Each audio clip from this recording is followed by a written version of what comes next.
Okay everyone, today we'll be installing gravel grids to extend the RV trailer parking. My goal here is to fit 2 RVs back here and then one out in the front on the driveway there. So coming along here, the RV pad stops right here, leaving a 17-foot by 10 gap. So I know concrete prices have skyrocketed. Other methods such as dry pouring has gone labor intensive and costly, because something like this would take about 90 bags or more, which is about 3 pallets. Now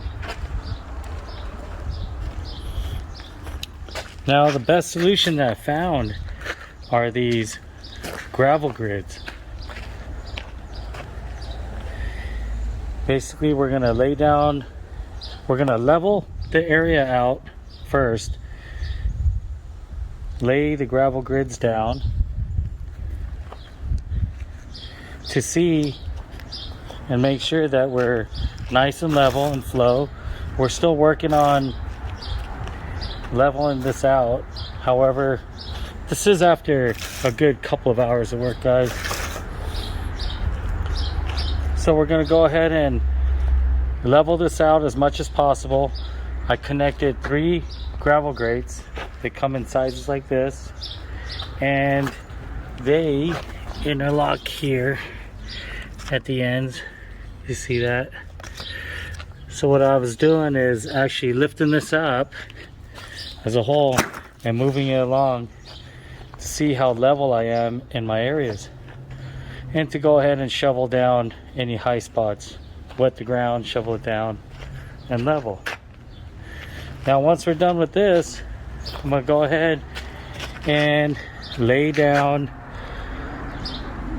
weed barrier. I may go 2-ply thick. If possible, I may run 2 layers all the way across. Either that, or we're gonna go ahead and overlap the layers of weed barrier.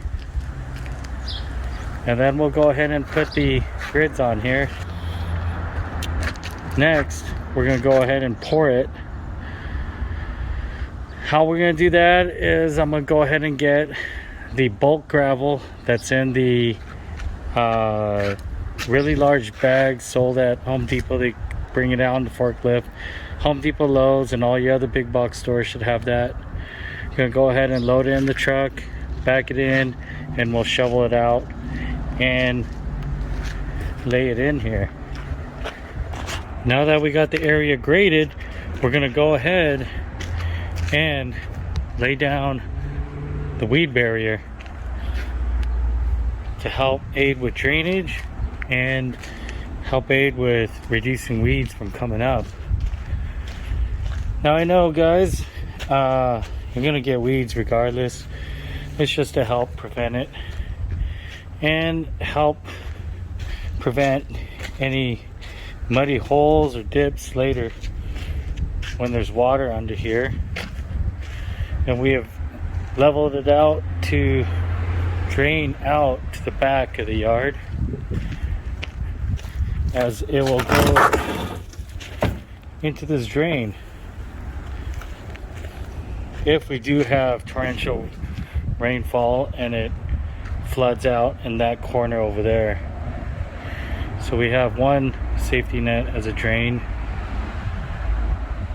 Okay, so now that we got our weed barrier down, we're beginning the process of putting the grids together. Basically, I started with making the border,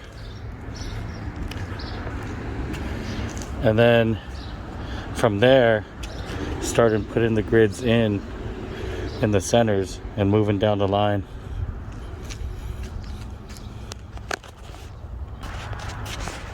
Okay, so we just got done installing the pavers, the gravel grid. So what we have here is, it's a bit segmented here. So we got the left tire track and right tire track. However, due to this wall being here and the length of the trailer, I never bring the tires this far back. So this already is a little bit of overkill. Now, nonetheless, this gap here will be filled with gravel. All the section that does not have the grid will have gravel. And everything else looks good.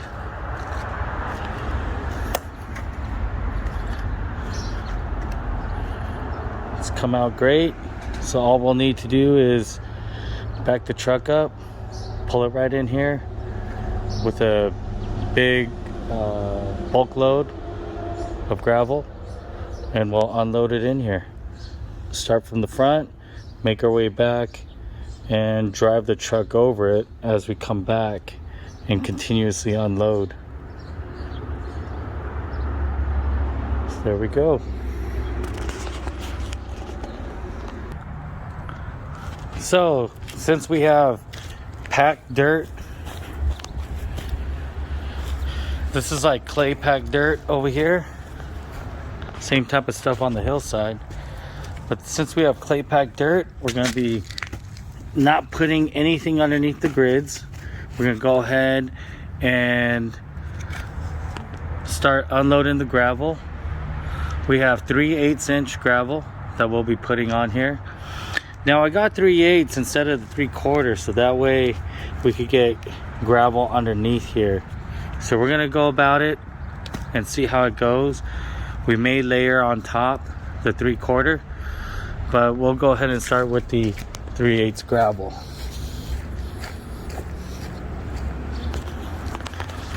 This is the gravel here. Now let's get to unloading.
Okay, so we've unloaded one bag of 3/8 gravel, and this is about as far as we're gonna get.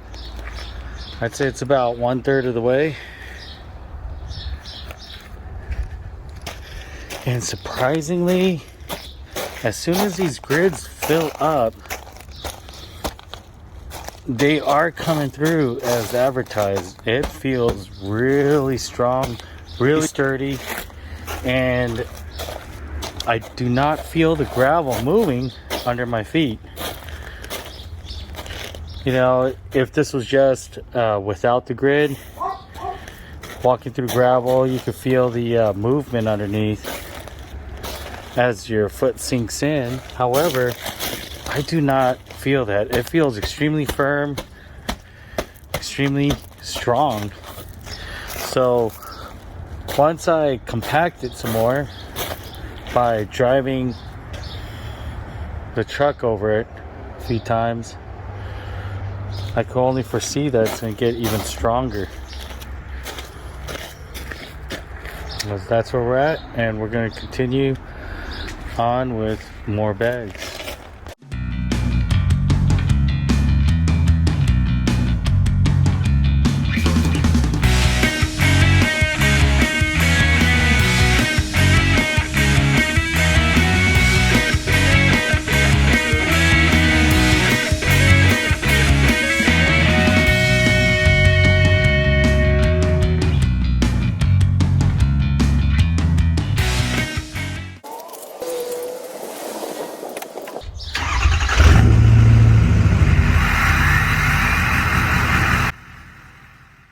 Okay, so at this point, I've returned back with the bags and I'm doing the first drive on it.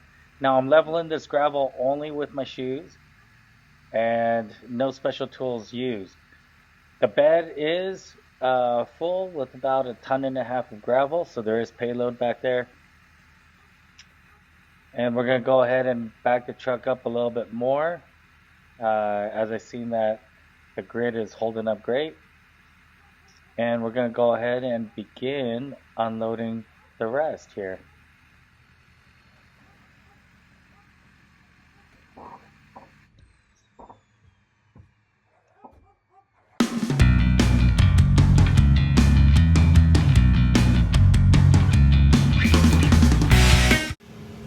Okay, so now that I've unloaded the 3 bags of gravel, I'm starting the compacting process with my BMW. I decided to use the BMW because it's more versatile and I could get around to covering more areas rolling over with my tires versus using my diesel truck. I did this approximately 3 to 4 dozen times. So the total cost here, we have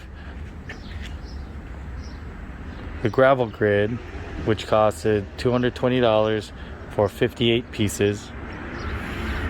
That was purchased locally through OfferUp. We have the underlayment, which cost $30, which I'm going to post a link down below in the description. And then we have 3 bags of gravel from the local big box store. Each bag was $30. So all in all, we got $340 here. It's not bad. Really happy with the outcome. And it did take some elbow grease and some sweat, but it all paid off. $340 versus up to $3,000 for concrete at the local prices here to have a contractor come and do it in this area of California. Okay, so we are now complete with the extended RV pad.